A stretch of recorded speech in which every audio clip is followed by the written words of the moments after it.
Hi guys, welcome to my channel. Today I'm going to do Taylor Swift Midnights, but the 3 a.m. tracks. Yes guys, I'm going to give a review and just show you guys my favorite bits of those um, tracks, the 3 a.m. tracks, and also going to give my opinion. Is that how do I feel about those tracks? Stay tuned. But I also want you guys to check out my previous video where I kind of gave a review of the Midnight to 13 songs. Yeah, I'm saying a lot there in that video, so go check it out. So let's get into the 3 a.m. tracks. The first track is The Great War. Guys, I love it. I like this track a lot. I like mm, mm, mm. Like the whole melody of it is just super fun, and I like it a lot. I do like it a lot. And it's just a nice song when you're driving and you're listening to just like the melody of it. I think it's super cute and I like it. Like I really like it as a track. So that is my opinion of The Great War. I think it's just so cute with the lyrics as well. So I like it. The second track is Bigger Than the Whole Sky. So when I first listened to this song, it was very different. I could recognize that, okay, these songs are going to be different than the track from the tracks, basically from the Midnight album on its own. And I could definitely feel like Aaron Dess's vibes coming in. This part of the album really sounded more like a bit more folklorish, you know what I mean? But this one is definitely a Aaron Dessa one that I felt, and goodness gracious, this song. Her vocals in that chorus is absolutely breathtaking. Like this is something else. And I know a lot of people can take this song and relate it to their own life, which makes it even better. That's what you do with songs. It's there to touch your soul and your feelings. So Bigger Than the Whole Sky is really one of the best concepts and songs that she decided to make, I would say. It's a beautiful song. It's a very sad song as well, but it's just like everything, it's there with the feelings that she's giving us through that song. It's brilliant, I would say. It's really brilliant. I understand it's not Midnight's album because Midnight is a bit more pop, but this is storytelling on its own. That's that last part of the album. Gosh, her vocals in there. Okay, so the third one is Paris. Like, this is a bop. This is a whole bop. Like, what are you telling me? It's not? It does remind me of, that song Paris from another song that's Paris. Can't remember that group or person that sings that song of Paris, but I think you know what I mean. There's a song like Paris as well that I love, and it's very much the song like Closer with Halsey and that person. So anyway, oh my word, it's such a cute, lovely song, Paris. And while I'm still gonna speak, I'm gonna tell you guys my favorite part of this song. And I don't know why that part reminds me of something else, but I just can't put my foot on it. Like, what is this? But I think you guys can perhaps help me. Let me just go to that. Oh, I love. Wait. Oh my gosh, like how? How did you do this? It's such a bob. How did you do it, guys?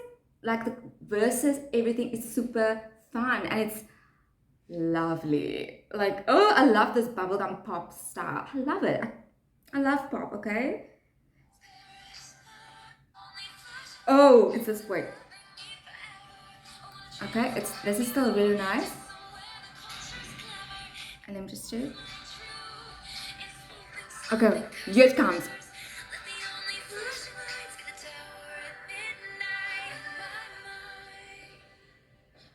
Okay,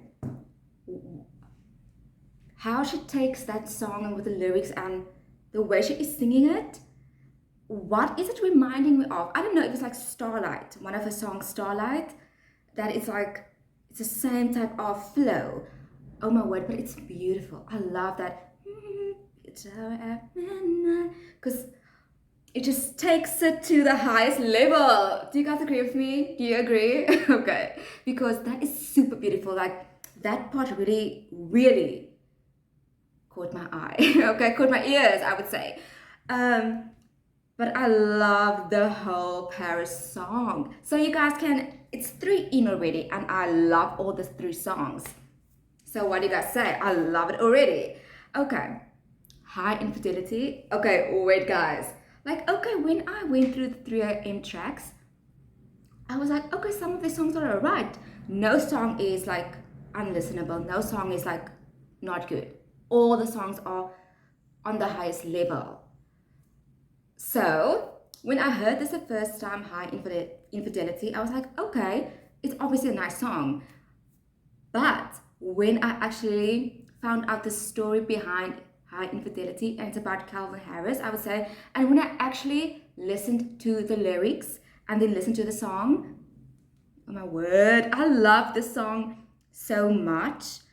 And like guys, I'm not over exaggerating. Like I'm a huge Taylor Swift fan, and High Infidelity, like, oh, it's amazing. Like the vocal range that she has on that song, with the ooh, the oohs on there, and the story about the song.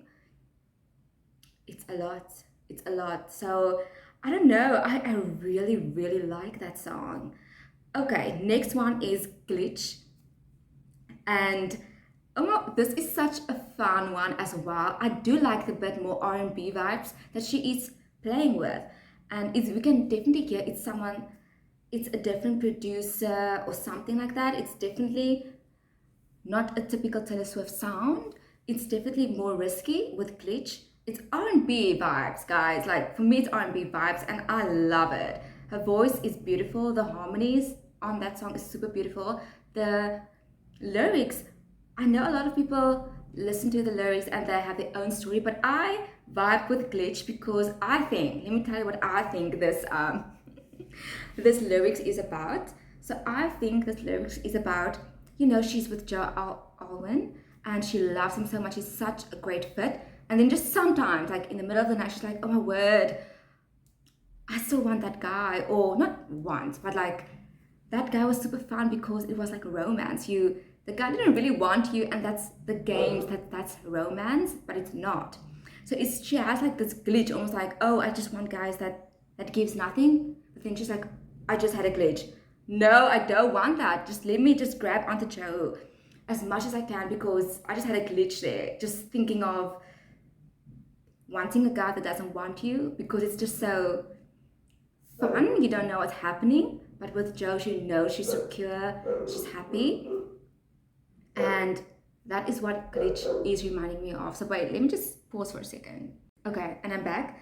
Okay, the second last song is Would've, Could've, Should've. So when I first listened to the song, I was like, okay, I like the vocal range on it. She's going deep, she's going high. And it was a lot to take in the first time I've listened to this. I must say, it wasn't like bad or anything, obviously not, but it was a lot to take in because that last chorus, she repeats it a few times. I'm like, why is she repeating it so much? It's a lot. It's a very, very long song. But then, you guys, I obviously came to know what this song is about. 19 is it's the 19th track, and she was 19, and that's when she dated this specific person, and that song is rough. I can't believe she's actually writing about her life again, and I can't believe that she's actually writing these things with no shame. You know what I mean? Like I would never would be able to like write all my emotions and then share all my emotions. That is not easy to do. I wouldn't be able to do it, but she is able to do it, and that's why we love her so much, and that's why we connect to her so much. We don't connect because we are invested in her stories, and I'm not invested in anybody else's story and what they write about than what I do with Taylor. So this is actually a song, goodness, that just lets you know all the emotion that you could be feeling when you are in that situation. And the even not scary, but even the part which is actually, this song is about like a lot of religious references, and I think when you grow up religious, you do think about that when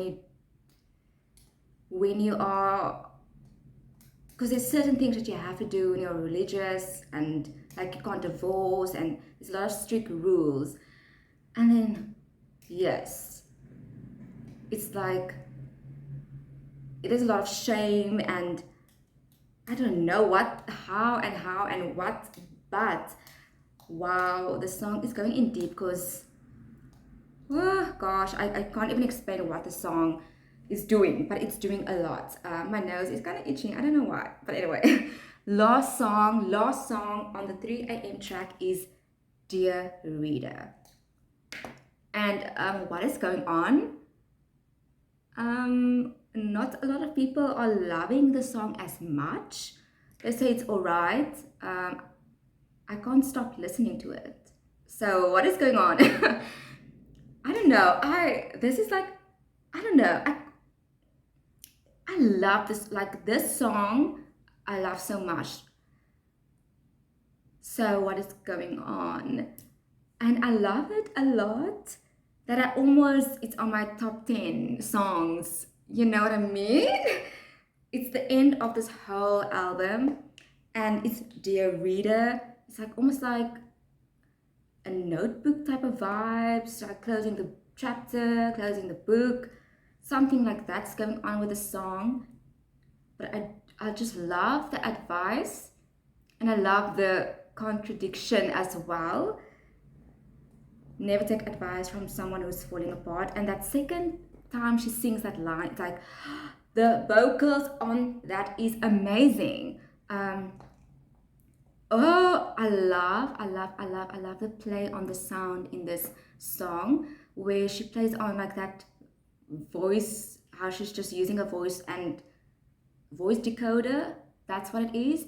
So this is something else. The production is something else that she's really playing with, and I absolutely love it. I love the bridge where she's like talking about, you know, my fourth drink in my hand, and these desperate prayers are a cursed man spelling out to you, or something like that. Like I'm trying here. I love that bridge so much. So that's what I'm saying. Like I am in love with this song and what it's doing. That's what I'm saying. It's almost like my top 10 songs. Okay, but anyway, you guys know what I mean. So why is it not vibing with everybody? Let me know. Maybe I just love that lyric so much, and I love the beat on the song and just hitting it every verse with a story. So okay, that's the conclusion on going through the 3 a.m. tracks. So now I must confess that those songs are brilliant. I can't make this up, guys. And if you're telling me I'm lying, it's because you are not doing it right. You have to listen to the album and listen to it again. Because like I said, the first time I listened to the songs, I was like, okay, it's okay, it's not bad, it's really good. But listening to the lyrics, going through the story of the song, and actually re-listening to it, I find them very, very brilliant. As good as the albums on Midnight. Like I feel like these songs are all on the same perfection level. You know what I mean? And all the songs are different. That is why all the songs are different, different stories, different things going on. So you can't compare to all the tracks together. Like you listen to album one time, they're not gonna flow together because they're not the same story, guys. It's different story. You have to think of it individually. And that's how I feel. So let me know what you feel. Okay, please let me know. Like, okay. So I'm in love with all these tracks. Do I want to give a top three maybe? Because I feel bad giving a top three because I love all the songs. Like I actually feel bad about doing that. But let me just do it. Okay. I do love Paris, like obviously. I do love Dear Reader. That's my top two. But then the rest are my top three. I can't do it. I can't do it. Because that bigger than the whole sky cuts me through like a knife. Glitch is like something else. It's like call it what you want. Not really, but it gives me that beats and stuff. I don't know. Would've, could've, should've is wow. And the first one, The Great War, is such a nice song to play in the car. So that is my reaction, guys, and thank you guys so much for watching. Subscribe because I perhaps are going to make a top 10 songs from the album video, or I might do even more. So I might do a lot more. Okay, so subscribe and give this a like. I would really appreciate that, and I will see you guys in my next video. Bye.